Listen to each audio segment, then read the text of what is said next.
오늘 BK 뉴스 브리핑은 제75주년 광복절을 기념하여 일본 특집으로 전해드리고자 합니다. 우선 현재 일본의 상황은 지옥이 되어간다는 소식부터 시작할 텐데요. 일본의 하버비즈니스 온라인은 아베 정권의 억지스러운 여행 부흥 정책인 고투 캠페인으로 궁지에 몰린 오키나와 상황을 소개하며 지금 지옥이 되어가고 있다 전하고 있습니다. 기사는 정부가 반대를 무릅쓰고 추진한 고투 캠페인이 오키나와를 팬데믹의 지옥으로 만들려 하고 있다면서 도쿄도의 경우 1000만 명 이상이 거주하기에 그중 200명이나 300명이라는 확진자는 큰 숫자가 아닐 수도 있지만 8월 11일까지의 정보를 기초로 인구 10만 명당 확진자 수를 환산하면 1위는 오키나와현으로 그 숫자가 무려 28.5명, 2위가 도쿄도로 13.1명, 3위가 후쿠오카현으로 12.4명이며 그 뒤를 잇는 것은 오사카부인데 순위권의 대도시들이 즐비한 가운데 오키나와가 1위가 되어버린 데에는 충격적인 배경이 있다는 것인데요. 오키나와현은 5월 28일 마지막 확진자 발견 후 7월 8일 신규 확진자 2명이 나올 때까지는 현 사태가 종식되어 가고 있던 상황이었지만 7월 23일경부터 조금씩 늘기 시작해 7월 29일경에는 본격적으로 늘기 시작했고 지금도 확산이 이어지고 있는데 접촉 후 발병까지 5일이 걸린다고 알려져 있기에 대부분 7월 22일이 접촉일이라고 봐야 할 것이라는 기사는 그 7월 22일이 바로 정부가 국민의 반대를 무릅쓰고 고투 캠페인을 시작한 시점과 맞닿아 있다면서 여느 때의 여름 휴가라면 사람들은 해외로 나갔겠지만 이번에는 많은 사람들이 국내 여행지인 오키나와를 선택했기 때문에 이런 사태가 초래되었다는 것입니다. 여기에 오키나와현에서는 어리석은 고투 캠페인 때문에 확진자가 급증하여 수용 가능한 병상은 다 차버리고 의료진도 부족한 상황이며 이러한 사태에 대비해 호텔을 빌려 무증상자 혹은 가벼운 증상 환자들을 격리해야 하지만 현재 호텔을 비울 수는 없는 상황이라는데요. 이에 대해 스가 요시히데 관방장관은 기자회견에서 오키나와가 제대로 대응하지 못한 것이라는 발언을 했으나 오키나와가 호텔을 비우지 못한 그 이유가 바로 고투 캠페인을 밀어붙인 정부 때문에 이미 호텔 예약이 다 차버려서 빈 방이 없었기 때문이라는 것입니다. 그리고 이런 사태를 피하고만 있는 아베와 자민당은 역사적인 대패를 하게 될 가능성도 있다. 기사는 보도하고 있는데요. 아울러 이런 사태는 오키나와 현만이 아니라 도도부 현과 같은 지역으로도 번질 수 있다는 것입니다. 또한 일본 최대 명절인 오봉주간의 귀성길에 대해서 국토교통성은 자숙을 요구하지 않는다고 했기 때문에 고투 캠페인 이상의 지옥이 될 것이라는 것인데요. 고향으로 귀성을 하면 사람들은 고령의 할아버지나 할머니를 만나게 되는데 고령자일수록 중증화나 사망의 위험이 높아서 더욱 큰일이라는 것입니다.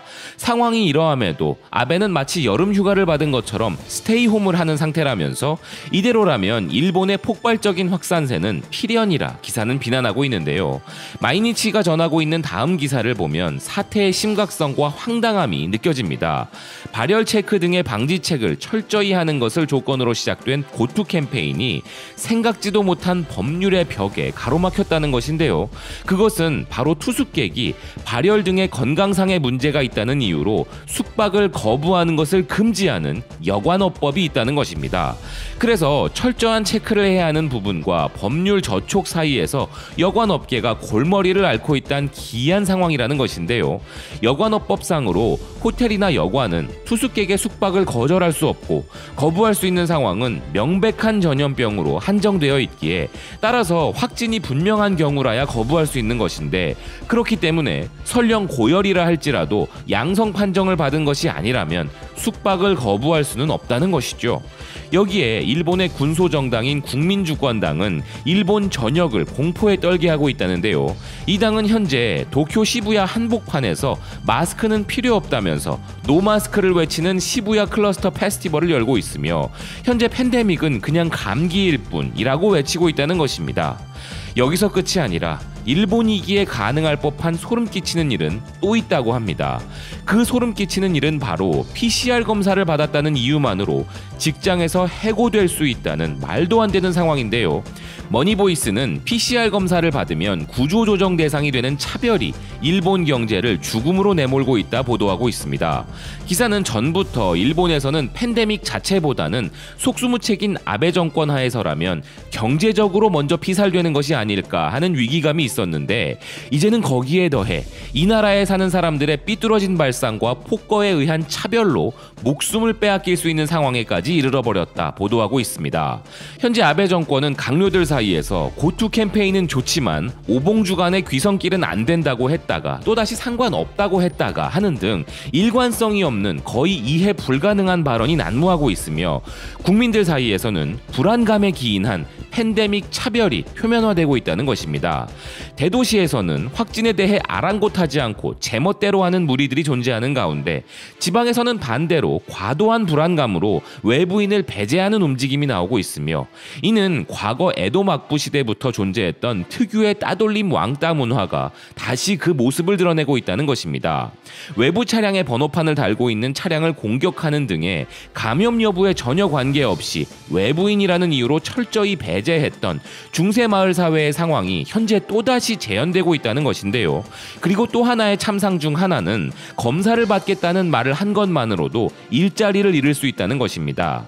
PCR 검사를 점점 더 많은 사람이 이용할 수 있게 되자 이것이 또 문제가 되고 있는데, 검사를 받는다는 이야기를 회사나 거래처에 말하면 그 사실만으로 출입 금지가 되거나 일을 할 수 없게 되는 사람이 늘고 있고, 특히 파견직이나 프리랜서들에게는 검사를 받는 것만으로 엄청난 불이익이 시작된다는 것입니다. 그리하여 확진 판정을 받아 격리된 사람들 중에서는 벌써 의료기관이나 임대 호텔에서 탈주하여 행방불명이 되는 무리가 속출하고 있고, 기업의 직원이 확진된 것을 회사에 보고하면 확진 사실을 숨기라고 명령받는 것이 다반사라는 것입니다.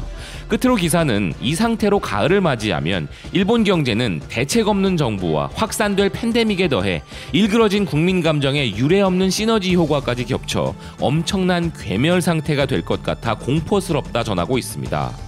기사를 여러분들께 전하면서도 이것이 G7의 아시아 대표 선진국이라 자부하는 일본에서 벌어지는 일이 정말 맞는 것인지 믿기지가 않는 상황인데요. 아소다로 부총리가 말한 일본의 차원이 다르다는 높은 민도라는 것이 이런 부분을 말한 것인가 싶기도 한 상황입니다. 이 국가와 우리는 75년째 8월 15일을 전혀 다른 상반된 입장으로 맞이하게 됩니다. 미국의 워싱턴 포스트도 이에 대해 75년이 지난 지금도 한국과 일본은 아직 전쟁과 식민 역사의 완벽한 조화를 이루지 못하고 있다 조명하고 있는데요. 일본에서도 이와 관련하여 우리가 주목할 만한 칼럼이 하나 있었습니다. 이 칼럼에는 세계적 학자가 던지는 일본에 대한 충고가 담겨 있는데요. 일본의 도쿄 신문이 전후 75년 한일 역사의 그림자를 기억한다며 전하는 이 칼럼은, 역사의 어두운 부분이 있는 것은 부끄러운 일이 아니다. 오히려 과거의 잘못을 잘못으로 인정하는 것은 그 나라의 도의적 입지를 강하게 한다. 그 이유는 국가는 잘못을 저지르기 쉬운 인간의 산물이기 때문이다. 라는 구리야마 쇼이치 전 외무차관의 말을 인용하는 것으로 시작합니다. 칼럼은 어느 나라 역사에도 빛과 그림자가 교차하지만 일본에서는 빛만을 선택해 말하고 있는 모습이 증가하고 있다는데요. 즉 칼럼은 일본의 역사 수정주의에 대해 언급하고 있는 것입니다. 5년 전 아베는 전후 70년 담화에서 러일 전쟁에 대해 식민지 지배하에 있던 많은 아시아와 아프리카 사람들에게 용기를 불어넣었다라고 평가했는데, 러시아에 시달리던 나라들 중에서는 아직도 그 당시 일본의 승리를 반기는 목소리도 있는 것이 사실이지만, 이 전쟁은 분명 일본과 주변국에 깊은 상처를 남겼다는 것입니다. 그러면서 칼럼은 최근 산업유산정보센터를 오픈한 일본 정부는 조선인 학대에 대해 들어본 적도 없다는 원도민들의 인터뷰 영상 자료로 무리를 빚고 있으며, 유네스코 세계유산의 권고에 따른 한국 정부와 한 약속을 지키지 않았기 때문에 한국 정부는 이에 반발하고 있다면서, 이 섬에 살던 일본인들에게는 자신의 고향에서 차별 대우가 있었다는 것을 인정하는 것이 유쾌한 일은 아니겠지만, 한반도에서 건너온 사람들이 노동을 강요당하고 차별 대우를 받았다는 증언이 적지 않은 것이 사실이라 칼럼은 지적하고 있습니다.